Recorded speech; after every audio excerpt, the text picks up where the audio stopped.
Welcome to Eddie's Football Waffle. Yeah. Guys, welcome back. Welcome back to the channel.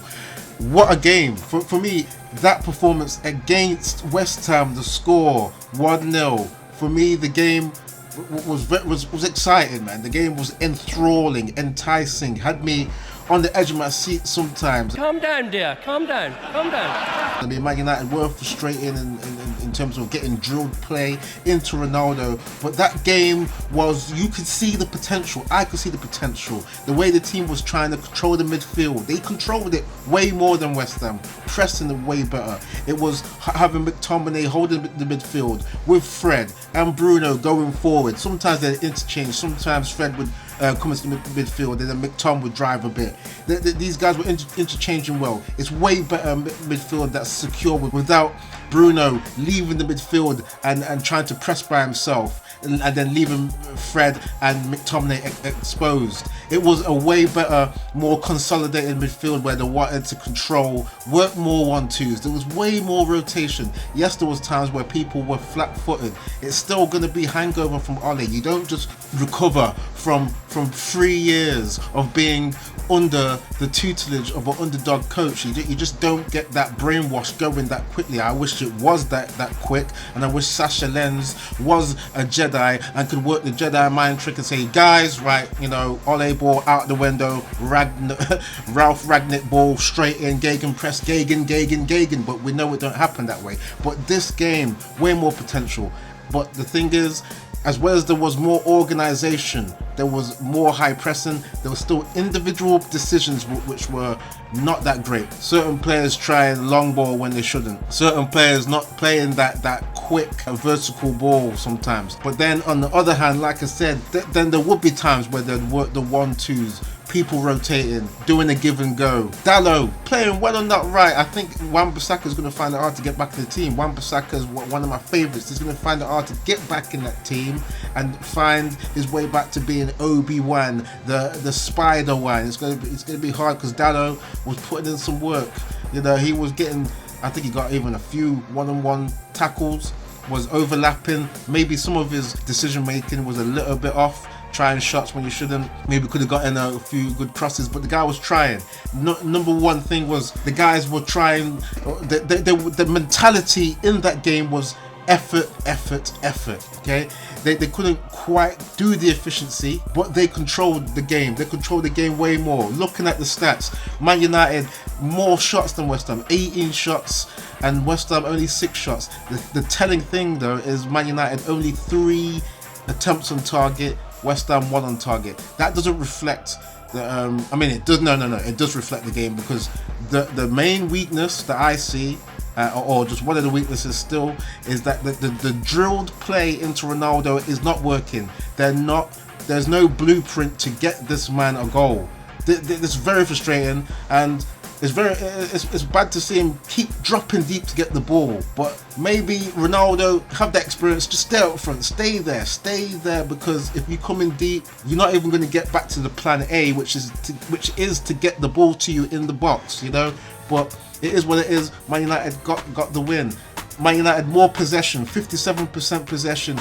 Possession is 9/10 of the law. Okay, they were controlling it. That reflected the game. Midfield was pressing high. Defense was pressing high. West Ham, when they tried some sporadic play, they were looking like what they should be, and that is a mid-table team, okay, or Europa level team, because they couldn't control the game. They were trying some plays.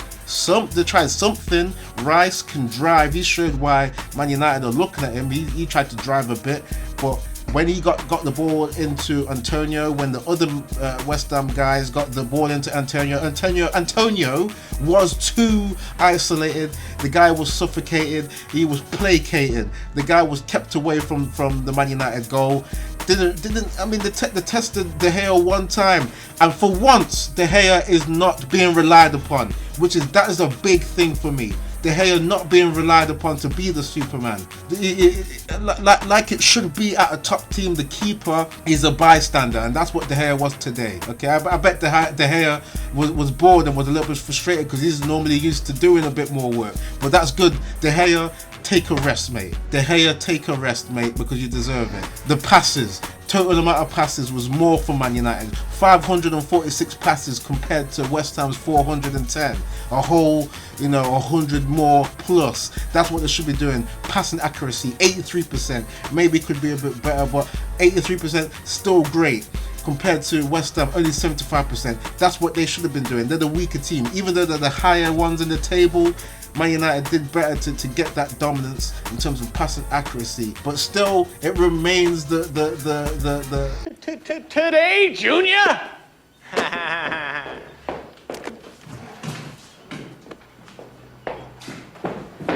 it still remains the issue that Man United can't score from a set piece. Varane came close. Varane came close with a header that went across the goal. I thought that was going top corner.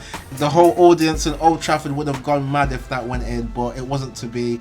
BT, BBC, Sky Sports are going to continue to show that Man United can't score from set pieces, but it is what it is. Fuck that. Anyway, Man United showing way better potential. I like I've said, I was enticed by both halves. They seem to be buying into a bit more of what Ralph is trying to get going, because they showed effort for both halves. For me, I didn't see the team gassing out that much as they were in previous games. They were pressing, they were trying to win more second balls. If I was to bring up the duels, surely Man United were winning a lot more duels than West Ham. They were doing way better.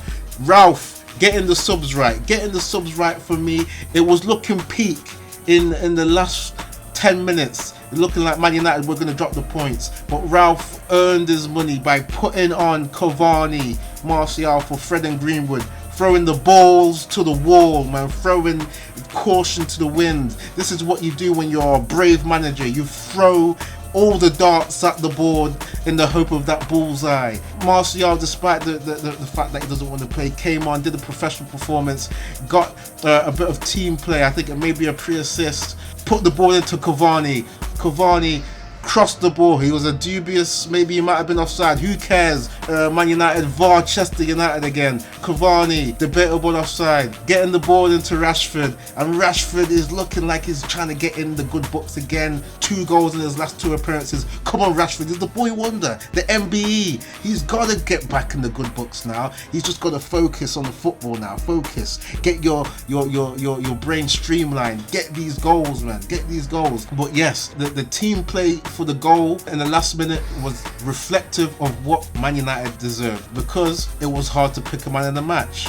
All the players were trying their best despite the unforced errors that they were making. It looks, if you're going to look at it, it looks like there's going to have to be, I mean, I've said it anyway, there's going to have to be a rebuild, because some of these players ain't good enough. They tried, which is good. The mentality seems to be triggering into the right direction to try and be that team that puts in the intensity, presses high, and wins those duels. It was looking great like that. But anyway, yeah, it was hard to pick a man in the match. For me, Bruno, I would have probably gone close towards him, because he looked to have a better game in terms of being the box-to-box midfielder, winning some duels, not exposing the midfield when running out in a single-man press, getting some 1-2s going, running some plays. He was industrious in there. The team has put up a good potential vein of play.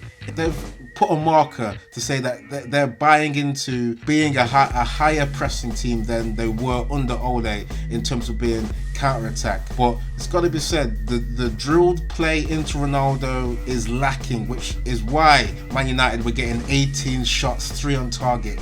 These wingers have to be sorted to either get closer to Ronaldo, to either be programmed to play better crosses into him. There's got to be some programming. Elanga looked like the academy prospect he is today. Kind of tried a bit in the first half, but kind of died off a bit.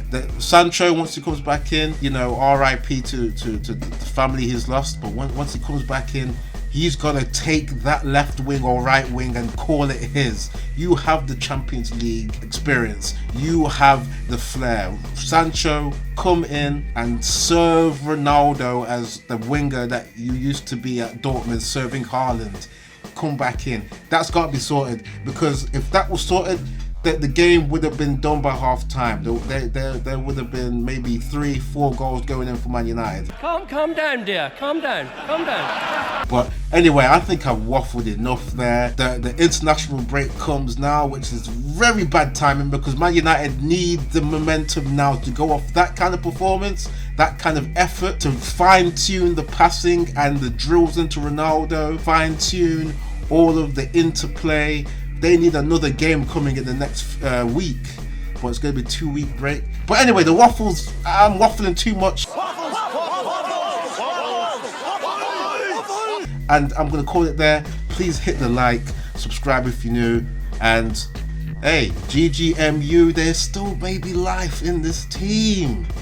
Just needs to be, Man United getting top 4 and then time for the summer rebuild, proper rebuild. All right, peace out.